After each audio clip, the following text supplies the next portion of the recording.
নমস্কার বন্ধুরা, share market টক্স বা এসএমটি চ্যানেলে আপনাদের স্বাগত। যদি ভিডিওটি ভালো লেগে থাকে লাইক করবেন, সাবস্ক্রাইব করবেন এবং বেল আইকনটি প্রেস করে দেবেন। নমস্কার বন্ধুরা, আজ কথা বলবো 4 থেকে 5টি খুব ইম্পর্টেন্ট খবর নিয়ে, যার ওপর কিন্তু নেক্সট উইকে মার্কেট অনেকটাই ডিপেন্ড করবে। তো বন্ধুরা, শেষ পর্যন্ত ভিডিওটির সঙ্গে থাকুন। আপনাদের সেই ইম্পর্টেন্ট খবরগুলি এক এক করে নিয়ে যাব। ভিডিওটি স্কিপ করবেন না, তাহলে কিন্তু আপনারা অনেক কিছু মিস করে যেতে পারেন।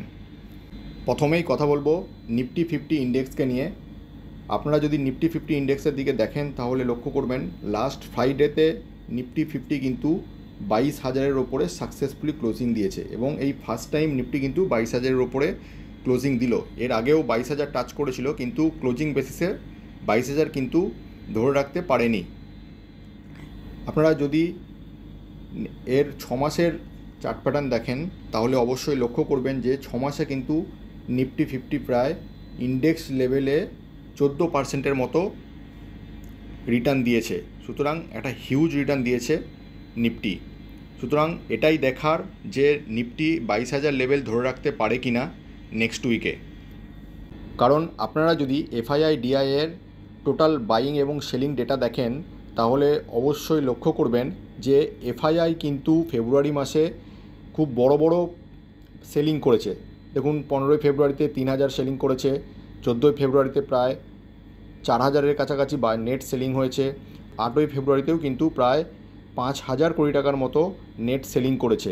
এবং এর যদি আপনারা বাইং দেখেন, বাইং কিন্তু খুব একটা বেশি নয়, অনলি 253 crore, 376 crore। তো বাইংয়ের তুলনায় এফআইআই কিন্তু সেলিং বেশি করছে। তার মানে এটাই যে এফআইআই চাইছে মার্কেটটাকে নিচের দিকে নামাতে, কিন্তু সেটা পারছে না। তার কারণ আপনি যদি ডিআইআই ডেটা দেখেন তাহলে লক্ষ্য করবেন ডিআইআই কিন্তু কন্টিনিউ বাই করে চলেছে। এবং আপনারা যদি 16ই ফেব্রুয়ারি দেখেন প্রায় 1,600 কোটি টাকার মতো নেট বাইং হয়েছে। তার আগের দিনও 15 ফেব্রুয়ারিতে 2,276 কোটি টাকার মতো নেট বাইং হয়েছে।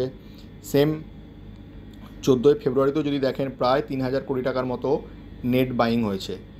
সুতরাং এটাই বলার যে ডিআইআই এই পরিমাণ বাইং করছে বলেই কিন্তু এফআইআই চেষ্টা করেও মার্কেটটাকে কিন্তু নিচের দিকে নামাতে পারছে না। আর ডিআইআইদের হাত শক্ত করেছে কিন্তু আমাদের মতো রিটেল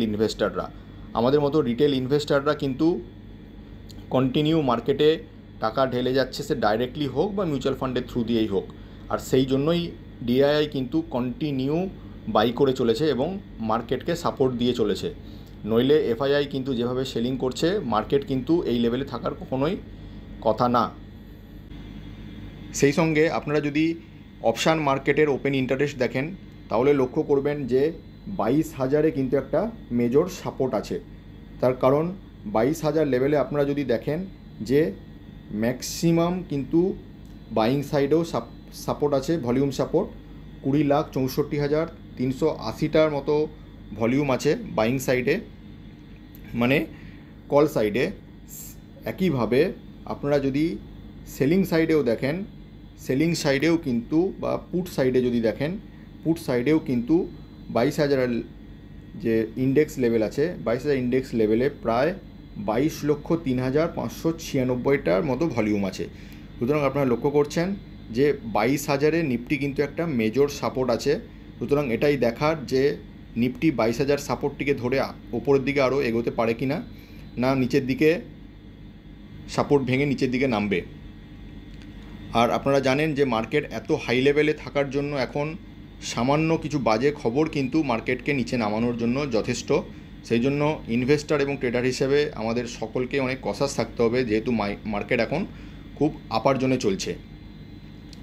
তাই নেক্সট উইকে যে সমস্ত জিনিসগুলো আমাদের মাথায় রাখতে হবে সেগুলো চলুন ঝটপট আমরা দেখে নিই।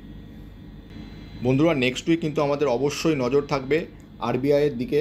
কারণ আপনারা জানেন যে কয়েকদিন আগে আরবিআই পেটিএম পেমেন্টস ব্যাঙ্কে কিন্তু লাইসেন্স রদ করেছে। কারণ তারা কেওয়াইসিতে কিছু প্রবলেম পেয়েছে, তো তার জন্য কিন্তু পেটিএম পেমেন্টস ব্যাঙ্কের লাইসেন্স তারা রদ করে দিয়েছে। তো এরকম আরও 4-5টা ফিনটেক কোম্পানির ওপর কিন্তু আরবিআইয়ের নজর আছে। সুতরাং আমাদের লক্ষ্য থাকবে আরবিআই সেই সমস্ত ফিনটেক কোম্পানিগুলোর ওপর কী অ্যাকশান নেয়। সেই সঙ্গে আরবিআই কিন্তু একটা নোটিশ জারি করেছে ভিসা এবং মাস্টার কার্ডকে, আপনারা লক্ষ্য করতে পারেন যে কমার্শিয়াল কার্ড পেমেন্টস কিন্তু তারা আপাতত রদ রাখতে বলেছে বা বন্ধ রাখতে বলেছে। সুতরাং যে সমস্ত 4-5টি ফিনটেক কোম্পানির ওপর আরবিআইয়ের নজর আছে, সেই সমস্ত কোম্পানিগুলির ওপর যদি আরবিআই কোনো অ্যাকশান নেয় তাহলে অবশ্যই কিন্তু ব্যাংক নিফটিতে প্রবলেম আমরা দেখতে পাবো। তার সঙ্গে সঙ্গে নিফটি ফিনান্সিয়াল সার্ভিস এই ক্ষেত্রেও কিন্তু আমরা কিছুটা ডিস্টারবেন্স লক্ষ্য করতে পারবো। সুতরাং আরবিআইয়ের যে অ্যাকশান তার উপর কিন্তু আমাদের অবশ্যই নজর থাকবে। আর বন্ধুরা, সেই সঙ্গে আমাদের অবশ্যই ফোকাস থাকবে ডিফেন্স স্টকের দিকে, কারণ আপনারা জানেন যে ফ্রাইডেতে মার্কেট বন্ধ হয়ে যাওয়ার পরে একটা খবর আমাদের সামনে আসে, আর সেটা হচ্ছে ডিফেন্স অ্যাকুইজিশন কাউন্সিল বা ডিএসসি প্রায় 80,000 কোটি টাকার মতো অর্ডার কিন্তু পাস করেছে, এবং এই অর্ডারগুলো ডেফিনেটলি ডিফেন্সের যে সমস্ত কোম্পানিগুলো আছে সেগুলোর কাছে যাবে। সুতরাং তার জন্য কিন্তু সোমবার দিন ডিফেন্স স্টক ডেফিনেটলি মুভ করবে ওপরের দিকে। তো সেটাই আমাদের দেখার, ওপরে কি হয়। তো বন্ধুরা, কোন কোন ডিফেন্স স্টকগুলো এর থেকে বেনিফিট পাবে যদি আমরা দেখি, যে এই যে ডিফেন্স অর্ডারটা পাস হয়েছে তার জন্য বেনিফিট হবে ভারত ইলেকট্রনিক্স লিমিটেড, বেলের, হিন্দুস্তান অ্যারোনটিক্স লিমিটেড বা হ্যাল, ভারত ডাইনামিক্স লিমিটেড, আরও অনেকগুলো আছে। তো মেজর যে সমস্ত কোম্পানিগুলো বেনিফিট পাবে সেগুলো এই তিনটেই।